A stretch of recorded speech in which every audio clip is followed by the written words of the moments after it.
December 17వ తేదీ all India pensioners day అనేటువంటిది మన భారతదేశం మొత్తము జరుపుకుంటున్నాము. మన మదనపల్లి జిల్లా ఏర్పడిన తర్వాత మనం ఇక్కడ మదనపల్లిలో ఆంధ్ర పెన్షనర్స్ పార్టీ తరఫున ఈ యొక్క కార్యక్రమాన్ని ఇక్కడ నిర్వహిస్తున్నాము. ఈ డిసెంబర్ 17వ తారీఖు నకారా గారు చేసినటువంటి మంచి కార్యక్రమం వల్ల మన ఈరోజు పెన్షనర్స్ అందరూ సుఖ సంతోషాలతో ఉన్నారు. అంతేకాకుండా నకారా ఏమన్నారంటే ఈ మన పెన్షనర్స్ పెన్షన్ కోసము ఆయన కోర్టుకు వెళ్ళి విజయం సాధించారు. అందువల్ల అతన్ని మన యొక్క నకారా గారిని పెన్షనర్స్ పితామహుడు అనేసి అంటారు. ఈరోజు మనమందరం ఇక్కడ సెలబ్రేట్ చేసుకుంటున్నాము. మన పార్టీ ఆంధ్ర పెన్షనర్స్ పార్టీ.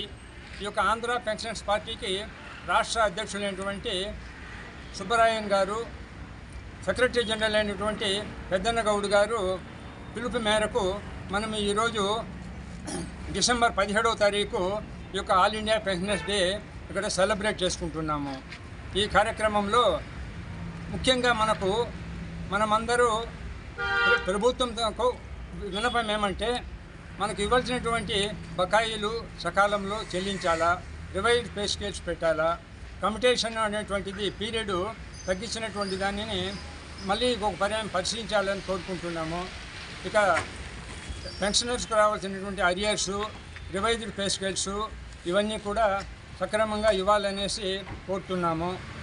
ఈ శుభ సందర్భంలో మా యొక్క అసోసియేట్ ప్రెసిడెంటు మన శ్రీనివాసులు గారు మాట్లాడతారు.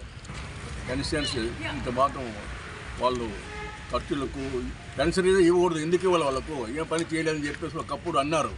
మన నకారా గారు పెన్షన్స్ పాదరాజు నకారా పెన్షన్స్ అతను పోయి కోర్టులో పోయి విజయం సాధించి మనకు ఈ పెన్షన్ వస్తుందంటే కేవలం నకారా వలన వచ్చింది. అతనికి మనము ఎంతో రుణపడి ఉన్నాము. ఈరోజు పెన్షన్ జరుపుకోవడానికి కేవలం నకారా కోసమే, నకారా ఆయన మా స్ఫూర్తి కోసమే జరుపుకుంటాను. పెన్షనర్స్ అంతా కూడా చాలా సంతోషించదగిన విషయము.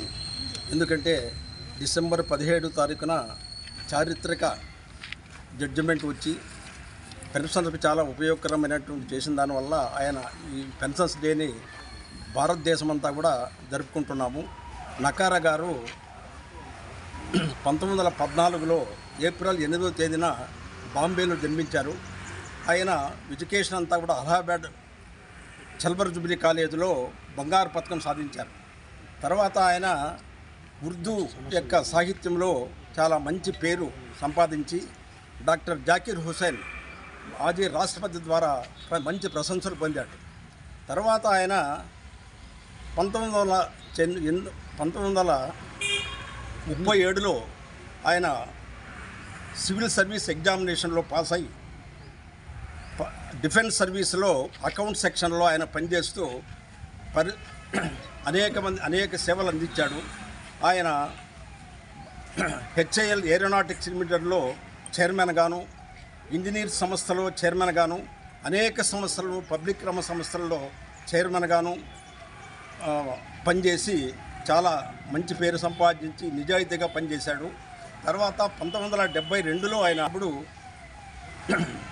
ఆర్థిక శాఖ కార్యదర్శిగా పనిచేస్తూ డిఫెన్స్ సర్వీస్లో సలహాదారులుగా పనిచేస్తున్నప్పుడు ఆయన రిటైర్ అయ్యారు. రిటైర్ అయిన తర్వాత కూడా ఆయన మంచి పేరు సంపాదించాడు. కాబట్టి ఢిల్లీలో భారత్ సమాజ్ సంస్థ ఒక పెద్ద విశ్రాంత ఉద్యోగుల సమావేశం ఏర్పాటు చేసినప్పుడు ఆయన ముఖ్య అతిథిగా పిలిపించారు. ఆ ముఖ్య అతిథిగా పిలిపించినప్పుడు ఆయన విశ్రాంత ఉద్యోగులకు సమస్యలంతా విన్న తర్వాత ఆయనకు చాలా బాధ అనిపించింది. అందువల్ల తర్వాత 1980లో ఆయన కేసు వేసి 1982లో డిసెంబర్ 17వ తారీఖున చారిత్రకమైన జడ్జిమెంట్ చంద్రచూడ్ మాజీ చీఫ్ జస్టిస్ ద్వారా మనకు జడ్జిమెంట్ ఇప్పించినాడు. దానివల్ల ఆ రోజు అందరూ కూడా సంతోషించిన విషయము. అందుకే ఈరోజు మనం పెన్షన్స్ డే జరుపుకుంటూ ఆయనకు నివాళులు అర్పించుకుంటున్నాము. ఈరోజు వాళ్ళని మేము తప్పనిసరిగా నివాళులు అర్పిస్తూ మా కృతజ్ఞతలు తెలియజేసుకునేదానికి వేదికగా దీన్ని ఏర్పాటు చేసుకున్నాం. ఈ సందర్భంగా ఇక్కడికి హాజరైన అందరికీ కూడా మనస్ఫూర్తిగా అభినందనలు. మరి మీరు సహకరించిన మీకు అందరికీ కూడా ఈరోజు మీకు వందనాలు సమర్పించుకుంటున్నాను. సాధించడానికి ఒక ఉద్యమం చేయాల్సి వస్తుంది, అది అమలు చేయడానికి కూడా మరొక ఉద్యమం చేసింది. దాదాపు 30-40 సంవత్సరాలు ఉద్యోగం చేసేందుకు బిడ్డలు బాగానే చూస్తారు తల్లిదండ్రులను. రిటైర్ అయిన వెంటనే వెలివేత ఉంటుంది, వెలివేయబడతారు. దానికోసం ప్రభుత్వం పెన్షన్ ఇవ్వాలా ఆ సర్వీసెస్, కానీ ఆ పెన్షన్ ఇవ్వడానికి కూడా కోర్టుకు పోతే కానీ ఇవ్వలేకపోయింది. నకారా గారు చాలా త్యాగాలు చేసి డిసెంబర్ 17వ తేదీ దాన్ని విజయం సాధించారు. మరి ఇవాళ పరిస్థితి ఏమంటే ఈ పెన్షన్ కూడా ప్రభుత్వం ఇవ్వడానికి ఈ పాలక వర్గాలు చాలా ఇబ్బంది పడుతున్నాయి. సకాలంలో ఇవ్వడం లేదు. ఏమంటే బడ్జెట్ లేదని, అది లేదని, ఇది లేని అక్కర్లేని ₹1 కోటి ఖర్చు పెడతారు.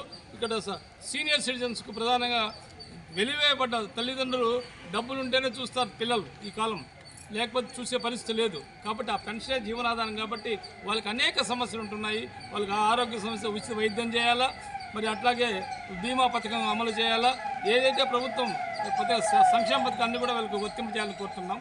నమస్తే.